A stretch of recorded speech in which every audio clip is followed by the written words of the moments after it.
তো ইতিমধ্যেই কিন্তু অন্নপূর্ণা যোজনা প্রকল্পের অনলাইন আবেদন শুরু হয়ে গেছে। আপনারা প্রত্যেকেই বাড়ি বসে অন্নপূর্ণা যোজনা প্রকল্পে অনলাইন আবেদন করতে পারবেন।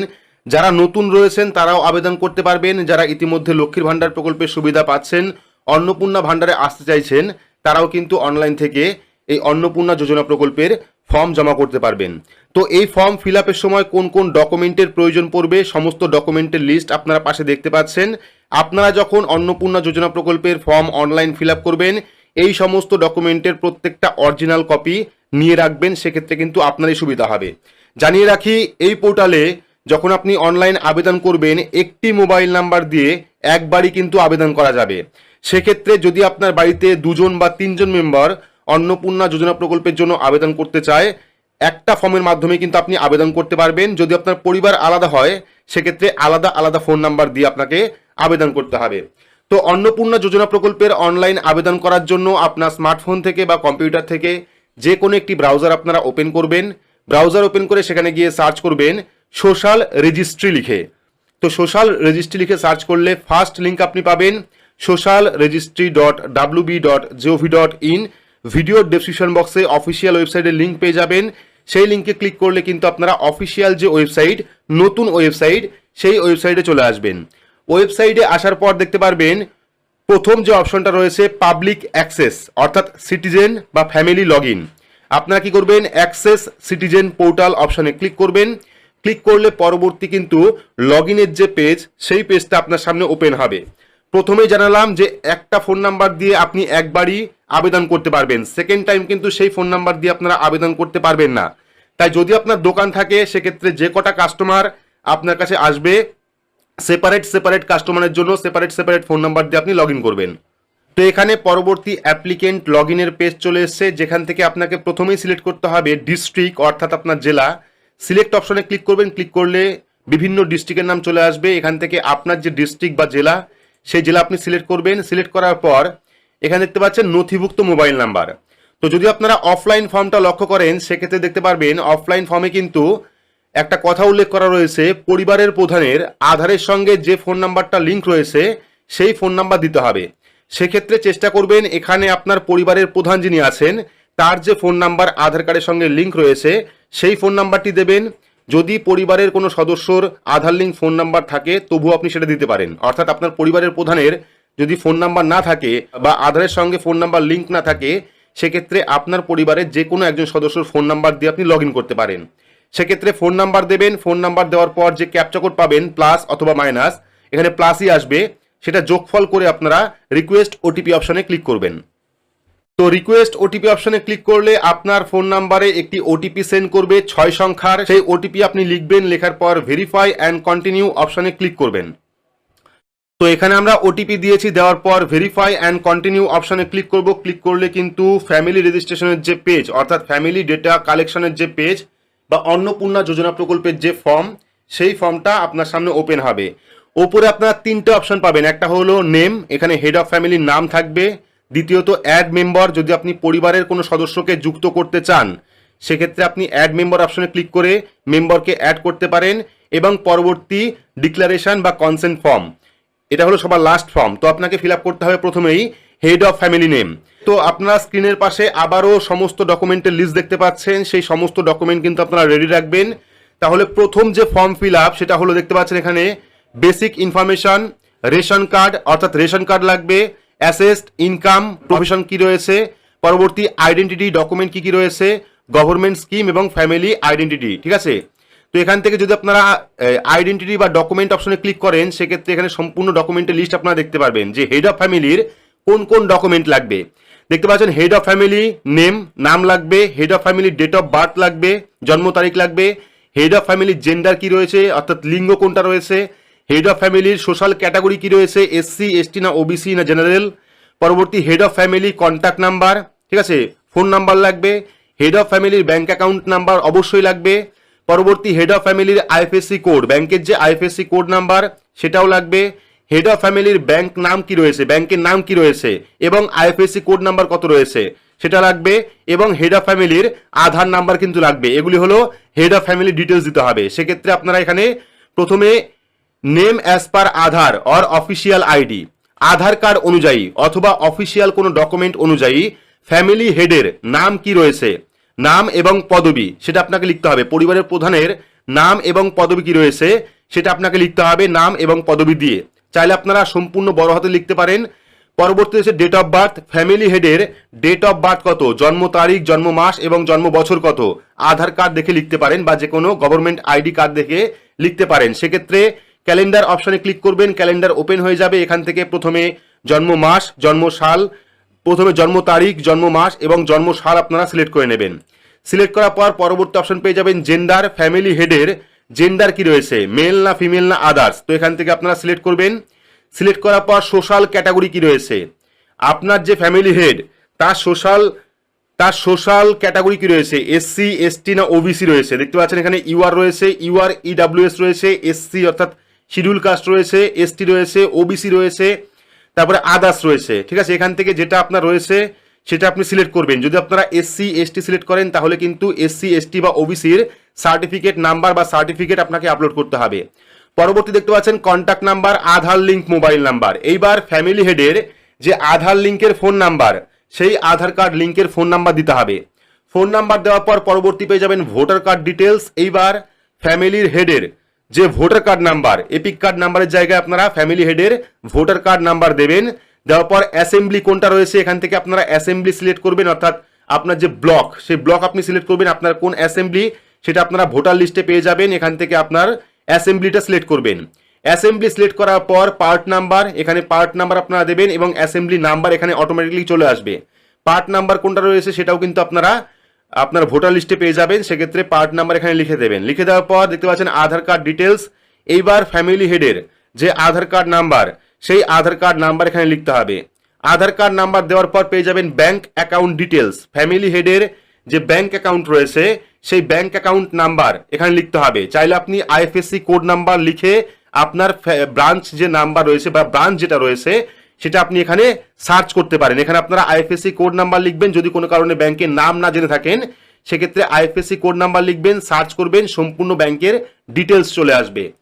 ডিটেলস চলে আসার পর যখন আপনি আইএফএসসি কোড নাম্বার দিয়ে সার্চ করবেন, সার্চ করলে কিন্তু এখানে অটোমেটিকলি ব্যাংকের যে নাম সেই নামটা চলে আসবে। ধরুন আপনি স্টেট ব্যাংকের আইএফএসসি কোড নাম্বার দিয়ে সার্চ করলেন, সেক্ষেত্রে কিন্তু অটোমেটিকলি এখানে স্টেট ব্যাংক লেখা চলে আসবে। স্টেট ব্যাংক বা ব্যাংকের নাম আসার পর এবার আপনি পেয়ে যাবেন অ্যাকাউন্ট নাম্বার। দেখতে পাচ্ছেন আধার শিডেড অ্যাকাউন্ট নাম্বার। ফ্যামিলি হেডের যে ব্যাংক অ্যাকাউন্ট রয়েছে ডিবিটি লিঙ্ক লাগবে। ঠিক আছে, ডিবিটি লিঙ্কের যে account number, bank account number, সেই ব্যাংক অ্যাকাউন্ট নাম্বার এখানে লিখবেন। তো এইবার যখনই আপনি আপনার পরিবারের প্রধানের ভোটার কার্ড নাম্বার দেবেন, অটোমেটিকলি কিন্তু এখানে ভোটার কার্ড আপলোডের জায়গা চলে আসবে। সেক্ষেত্রে 200 কেবির মধ্যে আপনাকে এখানে ফ্যামিলি হেডের ভোটার কার্ড আপলোড করতে হবে। জেপিজি, পিএনজি, পিডিএফ অথবা জেপিইজি ফরম্যাটে। আপনারা কি করবেন, ভোটার কার্ডের দুই সাইড অর্থাৎ ফ্রন্ট সাইড এবং ব্যাক সাইড পিডিএফ করে হোক বা পিএনজি করে হোক বা জেপিজি করে হোক মোবাইল দিয়ে তুলে আপনারা এখানে ফাইলটা আপলোড করে দেবেন, অর্থাৎ ফটো আপলোড করে দেবেন বা পিডিএফ আপলোড করে দেবেন। 50 কেবি থেকে শুরু করে 200 কেবির মধ্যে এখানে আপনাকে ফটো আপলোড করতে হবে, অর্থাৎ ভোটার কার্ড আপলোড করতে হবে। তো এবার ভোটার কার্ড আপলোড করার পর যখনই আপনারা আধার কার্ড নাম্বার দেবেন, আধার কার্ড নাম্বার দিলেও কিন্তু এখানে আপনাকে আধার কার্ড আপলোড করতে হবে। তো ডকুমেন্ট আপনারা অরিজিনাল আপলোড করবেন, সেক্ষেত্রে কিন্তু সুবিধা হবে। এখানে কিন্তু কোনো রকম মেনশন করা নেই। সেক্ষেত্রে আপনারা ডকুমেন্টের দু সাইডই অরিজিনাল কপি এখানে আপলোড করবেন। তো আধার কার্ডও কিন্তু আপনাদের জেপিজি, পিএনজি বা পিডিএফ বা জেপিইজি ফরম্যাটে 50 কেবি থেকে শুরু করে 200 কেবির মধ্যে আপলোড করতে হবে। তো যারা যারা পিডিএফ এর সাইজ ছোট করতে পারেন না, তারা গুগলে গিয়ে সার্চ করবেন পিডিএফ কম্পোজার লিখে, সেক্ষেত্রে কিন্তু আপনারা পেয়ে যাবেন। সেখান থেকে আপনারা পিডিএফ এর সাইজ বা ফটো সাইজ কমাতে পারবেন। তো এখানে আমরা আধার কার্ডটা আপলোড করে দিচ্ছি। তো এবার আধার কার্ড আপলোড করার পর পরবর্তী সময় যখন আপনি আইএফএসসি কোড নাম্বার দিয়ে ব্যাংকের ডিটেলস খুঁজবেন, দেখতে পাচ্ছেন আইএফএসসি কোড নাম্বার লিখেছি, অটোমেটিকলি এখানে ব্যাংকের নাম চলে এসেছে। এখানে আমরা অ্যাকাউন্ট নাম্বার দিয়েছি। অ্যাকাউন্ট নাম্বার দেওয়ার পর এবার কিন্তু ব্যাংকের যে পাসবুক রয়েছে সেই পাসবুকের প্রথম পাতা এখানে আপলোড করতে হবে। জেপিজি, পিএনজি, পিডিএফ অথবা জেপিইজি ফরম্যাটে 50 কেবি থেকে শুরু করে 200 কেবির মধ্যে আপনাকে এখানে সেই ব্যাংকের পাসবুকের প্রথম পাতা আপলোড করতে হবে। আপলোড ফাইল অপশনে ক্লিক করবেন, গ্যালারি ওপেন হবে, সেখান থেকে আপনার যে ব্যাংকের পাসবুকের প্রথম পাতা সেটা আপনি এখানে আপলোড করে দেবেন। তো এখানে দেখতে পাচ্ছেন ব্যাংক অ্যাকাউন্ট অ্যাড হয়ে গেছে। এখানে ভিউ অপশন রয়েছে, চাইলে আপনি ভিউ অপশনে ক্লিক করে ডকুমেন্ট দেখতে পারেন। তো যেহেতু আমাদের এই প্রথম পাতাটা সম্পূর্ণ ফিল আপ হয়ে গেছে, এখান থেকে আমরা কি করব, সেভ ড্রাফট অপশনে ক্লিক করব। যদি কোনো কারণে ফর্মটা কেটে যায় সেক্ষেত্রে কিন্তু এখান থেকে আবার শুরু হবে। তো আপনারা এক পেজ করে ফর্ম ফিল আপ করবেন, আবার সেভ ড্রাফট অপশনে ক্লিক করবেন। তো ড্রাফট অপশনে ক্লিক করেছি, ফর্মটা সেভ হয়ে গেছে। এবার আমরা নেক্সট অপশনে ক্লিক করব। নেক্সট অপশনে ক্লিক করার পর চলে আসবে do you have a digital ration card, অর্থাৎ যদি আপনার কাছে AAY, PHH, SPHH, RKSY1, RKSY2 বা জেনারেল ক্যাটাগরির কোনো ডিজিটাল রেশন কার্ড থাকে সেক্ষেত্রে আপনি ইয়েস অপশনে ক্লিক করবেন। ক্লিক করার পর কিন্তু এখানে সিলেক্ট করতে হবে যে আপনার কাছে কোন ক্যাটাগরির ডিজিটাল রেশন কার্ড রয়েছে। তো এখান থেকে AAY রয়েছে, PHH রয়েছে, SPHH রয়েছে, RKSY1 রয়েছে, RKSY2 রয়েছে এবং নন সাবসিডারি রয়েছে। তো এখান থেকে যেটা আপনার কাছে রয়েছে সেখানে টিক করবেন। টিক করার পর এখানে ফ্যামিলি হেডের যে রেশন কার্ড নাম্বার দেখতে পাচ্ছেন, রেশন কার্ড নাম্বার, এখানে কিন্তু আপনাকে ফ্যামিলি হেডের রেশন কার্ড নাম্বারটা লিখতে হবে। তো আমরা এখানে রেশন কার্ড নাম্বারটা লিখে দিচ্ছি। তো এখানে রেশন কার্ড নাম্বার লেখার পর পেয়ে যাবেন রেশন কার্ড আপলোডের জায়গা। তো এখানেও কিন্তু আপনাকে রেশন কার্ডের দু সাইডই আপলোড করতে হবে। জেপিজি, পিএনজি, পিডিএফ বা জেপিইজি ফরম্যাটের মধ্যে 50 থেকে 200 কেবির মধ্যে আপনি এখানে আপনার পরিবারের ফ্যামিলি যে রেশন কার্ড বা ফ্যামিলি হেডের যে রেশন কার্ড সেই রেশন কার্ড এখানে আপলোড করে দেবেন। তো এখানে আমরা রেশন কার্ডের পিডিএফও আপলোড করেছি। আপলোড করার পর দেখতে পাচ্ছেন family lifting monthly ration card, অর্থাৎ যদি আপনার ফ্যামিলি প্রতি মাসে রেশন তোলেন সেক্ষেত্রে ইয়েস অথবা নো অপশনে টিক করবেন। যদি আপনার ফ্যামিলি প্রতি মাসে রেশন দোকান থেকে রেশন তোলেন সেক্ষেত্রে ইয়েস অথবা নো অপশনে টিক করবেন। টিক করার পর সেভ ড্রাফট অপশনে ক্লিক করার পর নেক্সট অপশনে ক্লিক করবেন। ক্লিক করলে পরবর্তী পেজ চলে আসবে। এবার পরবর্তী পেজ আপনি পেয়ে যাবেন, দেখতে পাচ্ছেন যদি আপনার বাড়িতে 3টের বেশি পাকা ঘর থাকে, 3টের বেশি পাকা ঘর বা রুম থাকে সেক্ষেত্রে আপনাকে ইয়েস অথবা নো অপশনে টিক করতে হবে। টিক করার পর আপনার ফ্যামিলির নিজস্ব জমি রয়েছে কিনা, তো এই ক্ষেত্রে এখানে আপনি যে কোনো একটি কপি দেবেন। যেমন আপনার মিউটেশন কপি হতে পারে বা জমির পর্চা হতে পারে, জমির দলিল হতে পারে, যে কোনো একটি ডকুমেন্ট কিন্তু এখানে আপলোড করতে হবে। সেক্ষেত্রে যদি আপনার নিজস্ব জমি থাকে সেক্ষেত্রে আপনি ইয়েস করবেন। যদি আপনার নিজস্ব জমি না থাকে সেক্ষেত্রে না করবেন। অনেকে ভাড়া বাড়িতে থাকেন, অনেকে ফ্ল্যাটে থাকেন, সেক্ষেত্রে অনেকের নিজস্ব কাগজ নেই, অনেকে বাড়িতে থাকেন না, অন্য জায়গায় থাকেন, অনেকের নিজস্ব জমি নেই, সেক্ষেত্রে নো অপশনে টিক করতে পারেন। যাদের নিজস্ব জমি রয়েছে সেক্ষেত্রে ইয়েস অপশনে টিক করবেন। ঠিক আছে, টিক করার পর এখানে দেখতে পাচ্ছেন size of total land holding of family members. এবার কিন্তু আপনার জমি কতটা পরিমাণ এখানে কিন্তু লিখতে হবে। আপনার কতটা পরিমাণ জমি রয়েছে সেই জমির ডিটেলস দিতে হবে। পাশাপাশি কিন্তু এখানে সেই জমির পর্চাটাও আপলোড করতে হবে। তো আপনার ফ্যামিলিতে, আপনার পরিবারে কতটা জমি রয়েছে, যদি ফ্যামিলি ভাগ নাও হয়ে থাকে, যদি ফ্যামিলি ভাগও হয়ে থাকে, ধরুন আপনারা ফ্যামিলি ভাগ হয়ে আছেন, আপনারা 3 ভাই রয়েছেন কিন্তু এখনো পর্যন্ত জমি ভাগ হয়নি, সেক্ষেত্রে আপনি টোটাল জমির ডিটেলস এখানে দেবেন। ঠিক আছে, এখানে আপনাকে জমির কতটা আছে লিখতে হবে। লেখার পর এখানে আপনাকে জমির পর্চা হোক বা জমির দলিল হোক বা জমির অন্যান্য কাগজ হোক সেটা আপনাকে আপলোড করতে হবে, যে কোনো একটি। তো এখান থেকে চাইলে আপনারা পর্চা আপলোড করতে পারেন। তো জমির কাগজ আপলোড করার জন্য পেয়ে যাবেন জেপিজি, পিএনজি, পিডিএফ বা জেপিইজি ফরম্যাট এবং 50 থেকে 200 কেবির মধ্যে কিন্তু এখানে আপনাকে আপলোড করতে হবে। আপলোড করার জন্য আপলোড ফাইল অপশনে ক্লিক করবেন, গ্যালারি ওপেন হবে, সেখান থেকে আপনার যে জমির কাগজ সেটা আপনি আপলোড করে দেবেন। তো এখানে আমরা জমির কাগজ আপলোড করেছি এবং জমি কিন্তু আপনাকে শতকে লিখতে হবে, অর্থাৎ আপনার পরিবারে কতখানি জমি রয়েছে, বাড়ির জমি, বাড়ির, ঠিক আছে, যেখানে বসবাস করছেন সেই জমি কতখানি বা কত শতক রয়েছে সেই শতক আপনাকে লিখতে হবে। যেমন 2 শতক আমি লিখেছি। লেখার পর নিচের দিকে চলে আসবেন, দেখতে পারবেন যদি আপনার পরিবারে, ঠিক আছে, যদি আপনার পরিবারে নন কমার্শিয়াল গাড়ি থাকে 4 চাকা, অর্থাৎ সাদা প্লেটের গাড়ি যদি থাকে সেক্ষেত্রে ইয়েস অথবা নো করবেন। যদি হলুদ প্লেট থাকে সেক্ষেত্রে দেওয়ার দরকার নেই। যদি সাদা প্লেটের প্রাইভেট গাড়ি থাকে সেক্ষেত্রে 4 চাকার গাড়ি, সেক্ষেত্রে কটা রয়েছে ইয়েস অথবা নো করবেন এখানে। ঠিক আছে, করার পর পেয়ে যাবেন হেলথ ইন্স্যুরেন্স। যদি আপনার কোনো হেলথ ইন্স্যুরেন্স থাকে সেক্ষেত্রে এখানে লিখবেন ইয়েস অথবা নো। করার পর সেভ অ্যান্ড ড্রাফট অপশনে ক্লিক করে নেক্সট অপশনে ক্লিক করবেন। তো নেক্সট অপশনে ক্লিক করার পর যদি আপনি মেম্বার অ্যাড করতে চান সেক্ষেত্রে আপনি কি করবেন, অ্যাড মেম্বার অপশনে ক্লিক করবেন। এখানে কিন্তু আরও একটা মেম্বার অ্যাড করা যাবে, যেরকম আপনারা অফলাইন ফর্মে করতেন।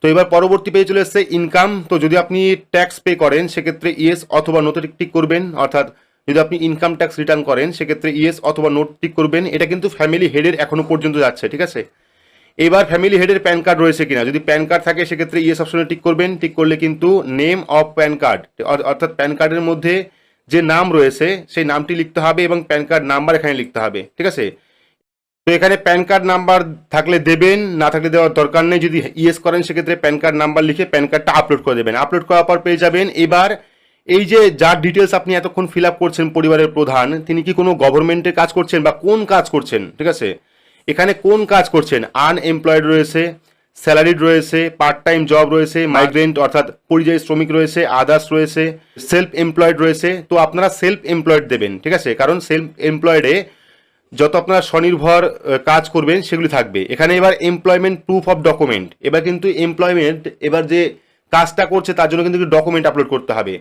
তো এটা না দিলেও হবে, কারণ এখানে কিন্তু কোনো রকম স্টার মার্ক দেওয়া নেই। যদি আপনারা দিতে চান সেক্ষেত্রে দেবেন, না দিলেও চলবে, কারণ এখানে স্টার মার্কটা দেওয়া নেই, ঠিক আছে। এটা আপনারা ব্ল্যাঙ্ক রাখতে পারেন। পরবর্তী এখানে দেখতে পাচ্ছেন যে আপনার পরিবারের যে সদস্য ডিটেলস আপনি দিচ্ছেন সে শিক্ষিত না অশিক্ষিত। তো যদি শিক্ষিত হন সেক্ষেত্রে ফার্স্ট অপশনে টিক করবেন, যদি অশিক্ষিত হন সেক্ষেত্রে সেকেন্ড অপশনে টিক করবেন। যদি ফার্স্ট অপশনে টিক করেন সেক্ষেত্রে কত পর্যন্ত পড়াশোনা করেছেন এখান থেকে কিন্তু সিলেক্ট করতে হবে। তো এখানে স্টার মার্ক দেওয়া রয়েছে, সেক্ষেত্রে আপনারা অবশ্যই সিলেক্ট করবেন। যদি অশিক্ষিত হন সেক্ষেত্রে দ্বিতীয় অপশনে টিক করলে কিন্তু কোনো কিছু দেওয়ার প্রয়োজন নেই। যেমন শিক্ষিতর মধ্যে রয়েছে লোয়ার দ্যান মাধ্যমিক, অর্থাৎ মাধ্যমিকের আগ পর্যন্ত বা যে কোনো ক্লাস পড়াশোনা করেছেন, 10th মাধ্যমিক দিয়েছেন, তারপর 12 উচ্চ মাধ্যমিক দিয়েছেন, গ্র্যাজুয়েশন, পোস্ট গ্র্যাজুয়েশন, ডক্টরেট, এই সমস্ত যাবতীয় অপশন রয়েছে। এখান থেকে যেটা আপনি করেছেন বা যেটা আপনার ফ্যামিলির প্রধানের সঙ্গে যাবে সেটা আপনি সিলেক্ট করবেন। সিলেক্ট করার পর এখানেও কিন্তু কোনো রকম স্টার মার্ক দেওয়া নেই, অর্থাৎ যদি আপনার বাড়ির কেউ এমপি এমএলএ থেকে থাকে, মিনিস্টার থেকে থাকে, সেক্ষেত্রে কিন্তু এখানে সিলেক্ট করতে হবে। তো এটাকে আপনারা ব্ল্যাঙ্ক রাখতে পারেন। ব্ল্যাঙ্ক রাখার পর সেভ অ্যান্ড ড্রাফট অপশনে ক্লিক করে নেক্সট অপশনে ক্লিক করবেন। ক্লিক করলে পরবর্তী এখানে আরও একটি পেজ চলে আসবে, যেখানে চলে আসবে যদি আপনি সিএ অ্যাপ্লিকেশন করে থাকেন, অর্থাৎ যদি আপনি সিএতে আবেদন করে থাকেন সেক্ষেত্রে এখান থেকে দেখতে পাচ্ছেন অ্যাপ্লাইড বা ইস্যু, অর্থাৎ আপনি অ্যাপ্লাই করেছেন এখনও পর্যন্ত সার্টিফিকেট পাননি, সেক্ষেত্রে আপনি অ্যাপ্লাই অপশনে ক্লিক করবেন। যদি আপনার সার্টিফিকেট ইস্যু হয়ে যায় সেক্ষেত্রে ইস্যু অপশনে ক্লিক করে আপনাকে সার্টিফিকেট নাম্বার এখানে দিতে হবে, পাশাপাশি সার্টিফিকেটটা আপলোড করতে হবে, ঠিক আছে। এটা যারা সিএতে অ্যাপ্লাই করেছে তাদের জন্য। পরবর্তী যদি আদার কোনো আইডি কার্ড থাকে, অর্থাৎ অন্য কোনো গভর্নমেন্ট আইডি কার্ড থাকে, তাহলে কিন্তু আপনাকে এখানে আদার আইডি কার্ড অ্যাড করার অপশন রয়েছে, চাইলে আপনি দিতে পারেন। এবার যদি 2026 ট্রাইব্যুনালে আপনার নাম কোনো কারণে ডিলিটেড হয়ে থাকে বা কেস পেন্ডিং হয়ে থাকে, আপনি অ্যাপিল করেছেন ট্রাইব্যুনালে, সেক্ষেত্রে ইয়েস অথবা নো। যদি আপনি ট্রাইব্যুনালে আবেদন না করে থাকেন সেক্ষেত্রে নট অ্যাপ্লিকেবল দিয়ে দেবেন, স্টার মার্ক দেওয়া নেই, ফিল আপ না করলেও চলবে। যদি আপনি ট্রাইব্যুনালে আবেদন না করে থাকেন সেক্ষেত্রে নো অপশনে টিক করবেন। যদি আপনি ট্রাইব্যুনালে আবেদন করে থাকেন সেক্ষেত্রে ইয়েস অপশনে ক্লিক করবেন। ক্লিক করলে কিন্তু ট্রাইব্যুনালের যে অ্যাপিল আইডি, সেই অ্যাপিল আইডি লিখতে হবে এখানে, পাশাপাশি ট্রাইব্যুনালে যে আপনি আবেদন করেছেন তার একটি কপি কিন্তু এখানে আপলোড করতে হবে। ডিটেলস দেওয়ার পর আপনারা সেভ অ্যান্ড ড্রাফট অপশনে ক্লিক করে নেক্সট অপশনে ক্লিক করবেন। তো এবার পরবর্তী অপশন পেয়ে যাবেন রিসিভিং গভর্নমেন্ট স্কিম বেনিফিট ভায়া ডিবিটি, অর্থাৎ ডিবিটির মাধ্যমে কোন রকম প্রকল্পের সুবিধা পাচ্ছেন কিনা। সেক্ষেত্রে ইয়েস অথবা নো অপশনের জায়গা রয়েছে।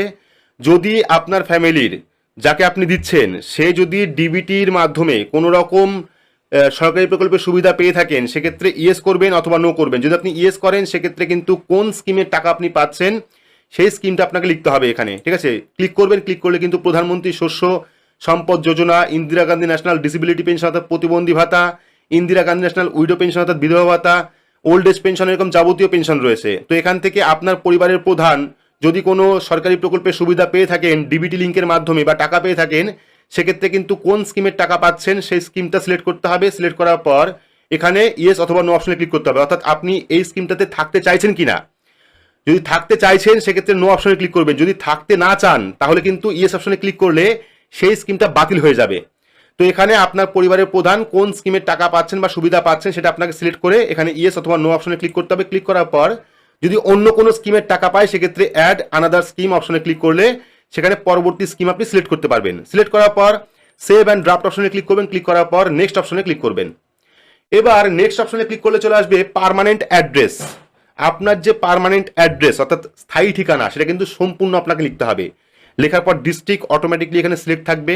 এবার এরিয়া টাইপ কি রয়েছে, রুরাল না আরবান। যদি আপনি পঞ্চায়েত এরিয়ার বাসিন্দা হন সেক্ষেত্রে রুরাল সিলেক্ট করবেন। যদি আপনি পৌরসভা এলাকার বাসিন্দা হন সেক্ষেত্রে আরবান অপশনে ক্লিক করবেন। ক্লিক করার পর পিনকোড নাম্বার কত রয়েছে, আপনার এলাকার যে পিনকোড নাম্বার সেই পিনকোড নাম্বার দেবেন। দেওয়ার পর পেয়ে যাবেন পুলিশ, দেওয়ার পর পেয়ে যাবেন পোস্ট অফিস। তো এখান থেকে আপনারা পোস্ট অফিস সিলেক্ট করবেন। সিলেক্ট করার পর পেয়ে যাবেন পুলিশ স্টেশন। এখান থেকে আপনার যে থানা সেই থানা আপনি সিলেক্ট করবেন, আপনার কোন থানা। সিলেক্ট করার পর পেয়ে যাবেন ব্লক বা মিউনিসিপ্যালিটি, ঠিক আছে। এখান থেকে আপনারা ব্লক বা মিউনিসিপ্যালিটির নাম সিলেক্ট করবেন। সিলেক্ট করার পর এখান থেকে জিপি বা ওয়ার্ড নাম্বার, আপনার জিপি অর্থাৎ গ্রাম পঞ্চায়েতের নাম কি রয়েছে বা ওয়ার্ডের নাম কি রয়েছে সেটা আপনারা এখান থেকে সিলেক্ট করবেন। সিলেক্ট করার পর পেয়ে যাবেন total number of family members. তো এখানে আপনার পরিবারে কতজন ফ্যামিলি মেম্বার রয়েছে। আমি আগেই বলেছিলাম যে আপনার পরিবার যদি ভাগ হয়ে থাকে সেক্ষেত্রে আপনি এক রান্নাঘরে কাকে কাকে নিয়ে খাচ্ছেন বা এক হাঁড়িতে কাকে কাকে নিয়ে খাচ্ছেন তাদের ডিটেলস দিতে হবে। ধরুন আপনার পরিবারে 4 জন সদস্য রয়েছে, 4 জনই সেপারেট বা 4 জন ভাই রয়েছে, 4 জনই সেপারেট, কিন্তু রেশন কার্ড হেড যে আছেন তিনি একজন, তাহলে কিন্তু টোটাল ফ্যামিলি ডিটেলস দিতে হবে। কিন্তু যদি আপনার ফ্যামিলি ভাগ হয়ে থাকে এবং আপনার রেশন কার্ডও আলাদা হয়ে থাকে, আপনি পরিবারের প্রধান হয়ে থাকেন, সেক্ষেত্রে আপনার ফ্যামিলিতে কয়জন রয়েছেন তার সেই রকমভাবে কিন্তু আপনাকে ফ্যামিলিতে মেম্বার অ্যাড করতে হবে। ঠিক আছে, তো এখানে আমরা ফ্যামিলি মেম্বার অ্যাড করে দিচ্ছি। এখানে দেওয়ার পর এবার পেয়ে যাবেন টোটাল অ্যানুয়াল ফ্যামিলি ইনকাম। এবার আপনার টোটাল অ্যানুয়াল ফ্যামিলি ইনকাম কত রয়েছে, বার্ষিক ফ্যামিলি ইনকাম কত রয়েছে, সেই বার্ষিক টোটাল ফ্যামিলি মেম্বারের ইনকাম কত রয়েছে সেটা আপনি এখানে দিয়ে দেবেন। দিয়ে দেওয়ার পর পেয়ে যাবেন পরবর্তী আপনার পরিবারে অ্যাডাল্ট মেম্বার অর্থাৎ 18 বছরের ঊর্ধ্বে কেউ আছে কিনা, সেক্ষেত্রে কয়জন রয়েছে এখানে সিলেক্ট করবেন, এবং আপনার পরিবারে 18 কমে কেউ রয়েছে কিনা সেটা আপনাকে দিতে হবে সংখ্যায়। ঠিক আছে, সেটা আপনি দিয়ে দেবেন। তো এবার ফিল আপ করার পর এবার কিন্তু নেক্সট পেজ চলে আসবে মেম্বারের ডিটেলস অ্যাড করার জন্য। ঠিক আছে, এবার আপনি কতজন মেম্বারকে আপনি সিলেক্ট করেছেন সেই সমস্ত মেম্বার কিন্তু চলে আসবে, যেমন মেম্বার 2, মেম্বার 3, মেম্বার 4। এখান থেকে চাইলে আপনি যে কয়জন মেম্বারের ডিটেলস দিতে চান দিতে পারেন। তো আমি এখান থেকে একজন মেম্বারের ডিটেলস দেবো, তাহলে আমরা এটা কেটে দেবো। আপনি চাইলে টোটাল মেম্বারের ডিটেলস দিতে পারেন। ঠিক আছে, আমরা একজনের জন্য অন্নপূর্ণা ভান্ডার প্রকল্পে আবেদন করব, সেক্ষেত্রে আমরা একজন মেম্বারেরই ডিটেলস দেবো। যেহেতু প্রথমে বলা হয়েছে আপনি যেভাবে ফর্ম ফিল আপ করুন না কেন ফর্মটা কিন্তু জমা নেওয়া হবে। তো এখানে দেখতে পাচ্ছেন কি কি লাগবে মেম্বারের। প্রথমে লাগবে মেম্বারের টাইপ কি রয়েছে, পরবর্তী মেম্বারের নাম কি রয়েছে অর্থাৎ যাকে আপনি অ্যাড করলেন ফর্মের মধ্যে, পরবর্তী রিলেশন কি রয়েছে হেড অফ ফ্যামিলির সঙ্গে, অর্থাৎ আপনি যাকে হেড অফ ফ্যামিলি রাখলেন তার সঙ্গে মেম্বারের কি সম্পর্ক রয়েছে সেটা আপনাকে লিখতে হবে।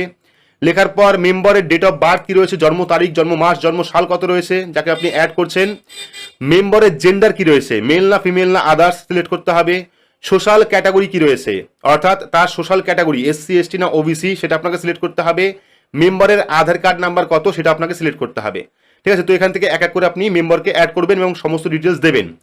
তো মেম্বারের প্রথমে রয়েছে মেম্বারটি অ্যাডাল্ট কিনা অর্থাৎ 18 বছরের ঊর্ধ্বে কিনা। তো সেক্ষেত্রে যদি অ্যাডাল্ট হয় সেক্ষেত্রে অ্যাডাল্ট অপশনে ক্লিক করবেন, যদি চাইল্ড হয় শিশু হয় সেক্ষেত্রে চাইল্ড অপশনে ক্লিক করবেন। তো আমি অ্যাডাল্ট অপশনে ক্লিক করব। ক্লিক করার পর পেয়ে যাবেন নেম অ্যাজ পার আধার বা official ID card. Official ID card বা ভোটার কার্ড হতে পারে, প্যান কার্ড হতে পারে, রেশন কার্ড হতে পারে বা আধার কার্ড হতে পারে। আধার কার্ড নাম দেখে আধার কার্ডে যে স্পেলিংয়ে নাম রয়েছে সেই নাম এবং পদবি লিখবেন। লেখার পর relation with head of family, head of ফ্যামিলির সঙ্গে তার রিলেশন কি রয়েছে। এখান থেকে আপনারা দেখতে পাচ্ছেন father, mother, husband, wife, son, daughter, brother, sister, grandson, grandmother, others. ঠিক আছে, তো এখান থেকে আপনারা সিলেক্ট করবেন। সিলেক্ট করার পর এই যে সেকেন্ড মেম্বার এখানে কিন্তু তার জন্ম তারিখ দিতে হবে। তো আমি সেকেন্ড মেম্বারকে কিন্তু অন্নপূর্ণা ভান্ডারে ইনক্লুড করব, সেক্ষেত্রে আমরা সেকেন্ড মেম্বারে যাবতীয় ডিটেলস দেবো। এবার আমরা এখানে ডেট অফ বার্থ সিলেক্ট করব দ্বিতীয় মেম্বারের। এখান থেকে ডেট অফ বার্থ সিলেক্ট করে নেবেন। সিলেক্ট করার পর জেন্ডার পেয়ে যাবেন, মেম্বারটি মেল না ফিমেল না আদার্স সিলেক্ট করবেন। সিলেক্ট করার পর সোশ্যাল ক্যাটাগরি কি রয়েছে এখান থেকে সোশ্যাল ক্যাটাগরি সিলেক্ট করবেন। যদি আপনার কাছে SC ST OBC সার্টিফিকেট থাকে তাহলে কিন্তু আপনি SC ST OBC সিলেক্ট করবেন। পরবর্তী কন্ট্যাক্ট নাম্বার, আধার লিঙ্ক, ফোন নাম্বার। এবার আপনি যাকে মেম্বারে রাখছেন তার আধার লিঙ্কের ফোন নাম্বার কত সেই আধার লিঙ্কের ফোন নাম্বার লিখতে হবে এখানে। লেখার পর ভোটার কার্ড নাম্বার, এখানে আপনারা ভোটার কার্ড নাম্বার দেবেন যাকে আপনি মেম্বার রাখছেন। ভোটার কার্ড নাম্বার দেওয়ার পর অ্যাসেম্বলি কোনটা রয়েছে, অ্যাসেম্বলি কনস্টিটিউন্সি। তো এখান থেকে আপনারা অ্যাসেম্বলি সিলেক্ট করবেন, আপনার যে অ্যাসেম্বলি সেই অ্যাসেম্বলি আপনি সিলেক্ট করবেন। সিলেক্ট করার পর পার্ট নাম্বার কত রয়েছে সেই পার্ট নাম্বার লিখবেন এখানে। পার্ট নাম্বার লেখার পর এখানে আপনি যখন ভোটার কার্ড নাম্বার দেবেন তখনই কিন্তু এখানে ভোটার কার্ড আপলোডের জায়গা চলে আসবে। সেক্ষেত্রে 200 কেবির মধ্যে আপনি এখানে ভোটার কার্ড আপলোড করে দেবেন। আপলোড করে দেখাচ্ছে আপনাদের। পরবর্তীতে আধার কার্ড রয়েছে, এখানে সেকেন্ড মেম্বারের যে আধার কার্ড নাম্বার সেই আধার কার্ড নাম্বার এখানে দেবেন। আধার কার্ড নাম্বার দিলে আধার কার্ডটাও আপলোড করতে হবে। আধার কার্ড আপলোড করার পর এখানে ব্যাংকের ডিটেলস দেবেন। তো আমি ফর্মটা ফিল আপ করে আপনাদের দেখাচ্ছি। তো এবার সিলেক্ট করার পর যখন আপনারা আধার কার্ড নাম্বার দেবেন বা আধার কার্ডের লিঙ্ক ফোন নাম্বার দেবেন, ফোন নাম্বার দেওয়ার পর যে অপশন পাবেন অ্যাপ্লাইং ফর অন্নপূর্ণা যোজনা, এইবার কিন্তু অপশনটা চলে এসেছে আপনি কি অন্নপূর্ণা যোজনা প্রকল্পে আবেদন করতে চান। তো আমি মেম্বার 2-তে যাকে রাখলাম তাকে আমি অন্নপূর্ণা যোজনার আওতায় আনতে চাই। সেক্ষেত্রে আমি এখানে সিলেক্ট অপশনে ক্লিক করে ইয়েস আই অ্যাম অ্যাপ্লাইং অপশনে ক্লিক করব। যদি আপনি না করতে চান সেক্ষেত্রে নো আই অ্যাম নট অপশনে ক্লিক করতে পারেন। তো যেহেতু আমি সেকেন্ড মেম্বারকে, প্রথম মেম্বারকে আমি রাখলাম পরিবারের প্রধান হিসাবে, এবার সেকেন্ড মেম্বারকে আমি রাখবো যিনি অন্নপূর্ণা ভান্ডার প্রকল্প বা অন্নপূর্ণা যোজনা প্রকল্পে আবেদন করবেন। সেক্ষেত্রে আমি ইয়েস আই অ্যাম অ্যাপ্লাইং অপশনে ক্লিক করবো, যেহেতু আমরা অন্নপূর্ণা যোজনা প্রকল্পে নতুন আবেদন করতে চাইছি। ঠিক আছে, যদি আপনি পুরনো হন সেক্ষেত্রেও একই রকম ফর্ম ফিল আপ হবে, কোনো রকম সমস্যা নেই, একইভাবে আপনারা ফর্ম ফিল আপ করতে পারবেন। তো যেহেতু আমরা অন্নপূর্ণা যোজনা প্রকল্পে আবেদন করবো, সেক্ষেত্রে সেকেন্ড মেম্বারকে আমি ইয়েস আই অ্যাম অ্যাপ্লাইং অপশনে ক্লিক করলাম, অ্যাপ্লাইং ফর অন্নপূর্ণা যোজনা। ঠিক আছে, mandatory selection for adult female family members. ঠিক আছে, এবার চলে আসবে ভোটার কার্ড নাম্বার। আমরা এখানে ভোটার কার্ড নাম্বার দিয়ে দেবো। তো এখানে আমি এক এক করে সমস্ত ডকুমেন্ট আপলোড করে দিয়েছি। আপলোড করার পর সেভ ড্রাফট অপশনে ক্লিক করব, ক্লিক করার পর নেক্সট অপশনে ক্লিক করব, পরবর্তী পেজ ওপেন হবে। এবার পরবর্তী পেজে আপনি মেম্বার 3 পাবেন। ঠিক আছে, দেখতে পাচ্ছেন আমি কিন্তু এখানে হেড অফ ফ্যামিলি রেখেছি। হেড অফ ফ্যামিলি রাখার পর মেম্বার 2কে অন্নপূর্ণা যোজনার আওতায় এনেছি। সেক্ষেত্রে আপনি যাকে অন্নপূর্ণা যোজনার আওতায় আনবেন সেই মেম্বারের ডিটেলস কিন্তু অন্নপূর্ণা ভান্ডারে ফিল আপ করতে হবে। যেমন আমি মেম্বার 2কে অন্নপূর্ণা যোজনার আওতায় এনেছি, সেক্ষেত্রে কিন্তু এখানে টিকমার্ক চলে এসেছে অন্নপূর্ণা যোজনা। এবার আমি মেম্বার 3 করব। মেম্বার 3তে চাইলে আপনি এখান থেকে কারেকশন করতে পারেন মেম্বার 2কে, আবার যদি কোনো কারেকশন করার দরকার থাকে সেক্ষেত্রে কারেকশন করতে পারেন, কোনো সমস্যা নেই। এবার মেম্বার 3 থাকবে কে, মেম্বার 3তে আপনি আপনার স্বামীকে রাখতে পারেন, অথবা আপনি যাকে রাখতে চাইছেন তাকে রাখতে পারেন, ছেলেকে রাখতে পারেন, মেয়েকে রাখতে পারেন, শিশুকে রাখতে পারেন। সেক্ষেত্রে মেম্বার 2 ডিটেলস অ্যাড করতে হবে। তো এখানে মেম্বার 2 রয়েছে, আমরা আরও একজন মেম্বারকে অ্যাড করব, সেক্ষেত্রে মেম্বার 4 চলে আসবে। এবার মেম্বার 3তে আমি এখানে হাজবেন্ড অর্থাৎ স্বামীকে অ্যাড করব। সেক্ষেত্রে হাজবেন্ডের আমি মেম্বার টাইপ অ্যাডাল্ট দিলাম, চাইল্ড নয়। এখানে স্বামীর, যদি আপনি স্বামীকে রাখেন বা মেম্বার 2কে আপনি যাকে রাখবেন মেম্বার 3তে, তার সমস্ত ডিটেলস দিতে হবে, যেমন আধার কার্ড নাম্বার। তো আমি মেম্বার 3তে স্বামীকে রাখছি, দেখতে পাচ্ছেন মেম্বার 3 আমি স্বামীকে রাখছি। সেক্ষেত্রে স্বামীর নাম লিখবো আধার কার্ড অনুযায়ী, স্বামীর সাথে তার সম্পর্ক কি, ঠিক আছে, ফ্যামিলি হেডের সেটা আমাকে লিখতে হবে, ফ্যামিলি হেডের সম্পর্ক কি রয়েছে। পরবর্তী রয়েছে ডেট অফ বার্থ। এবার মেম্বার 3 ডেট অফ বার্থ, সম্পূর্ণ জন্ম তারিখ, জন্ম সাল, জন্ম মাস এখানে দিতে হবে। দেওয়ার পর জেন্ডার কি রয়েছে, জেন্ডার সিলেক্ট করতে হবে। সিলেক্ট করার পর সোশ্যাল ক্যাটাগরি কি রয়েছে, এখান থেকে সোশ্যাল ক্যাটাগরি আপনারা সিলেক্ট করবেন। সিলেক্ট করার পর মেম্বার 3-র যে আধার কার্ডের সঙ্গে ফোন নাম্বার লিঙ্ক রয়েছে সেই ফোন নাম্বার দেবেন। ঠিক আছে, এখানে ফোন নাম্বার দেবেন। ফোন নাম্বার দেওয়ার পর এপিক কার্ড নাম্বার অর্থাৎ ভোটার কার্ড নাম্বার লিখবেন। ভোটার কার্ড নাম্বার লিখলে ভোটার কার্ড অ্যাড করতে হবে। সবগুলো কিন্তু একই নিয়ম, শুধুমাত্র যাকে আপনি অন্নপূর্ণার আওতায় আনবেন বা যাকে আপনি অন্নপূর্ণা ভান্ডারে আবেদন করবেন, যার নাম, তার নামটা শুধু অন্নপূর্ণা রাখতে হবে, বাকি কিন্তু সব ছেড়ে দিতে হবে। ঠিক আছে, তো আমরা এখানে ভোটার কার্ড নাম্বার দিচ্ছি, দেখতে পাচ্ছি। তো এখানে আমি মেম্বার 3-র অর্থাৎ স্বামীর সমস্ত ডিটেলস দিয়েছি, সমস্ত ফাইল আপলোড করেছি। আপলোড করার পর এখানে আমরা নেক্সট অপশনে ক্লিক করব। তো দেখুন এখানে ফর্ম ফিল আপ করতে করতে কিন্তু automatically will be back soon অর্থাৎ আন্ডার মেনটেন হচ্ছে, অর্থাৎ ওয়েবসাইটে কিন্তু আরও কাজ হচ্ছে। সেক্ষেত্রে এইটুকু ফর্ম ফিল আপ আমি ফার্স্ট পার্টে দেখালাম। এবার সেকেন্ড পার্ট আমি খুব তাড়াতাড়ি আপলোড করব, যেহেতু ওয়েবসাইটে বর্তমানে এখানে কিছুক্ষণ পরে ট্রাই করতে বলছে। বাকি টোটাল পদ্ধতি কিন্তু একই রয়েছে। আমি মেম্বার 1, মেম্বার 2, মেম্বার 3 অ্যাড করেছি। এবার সব কিছু অ্যাড করে কিন্তু সাবমিট করতে হবে। তো এটা পার্ট 1 গেল, কিছুক্ষণ পরে আমি পার্ট 2টা আবারও আপলোড করছি।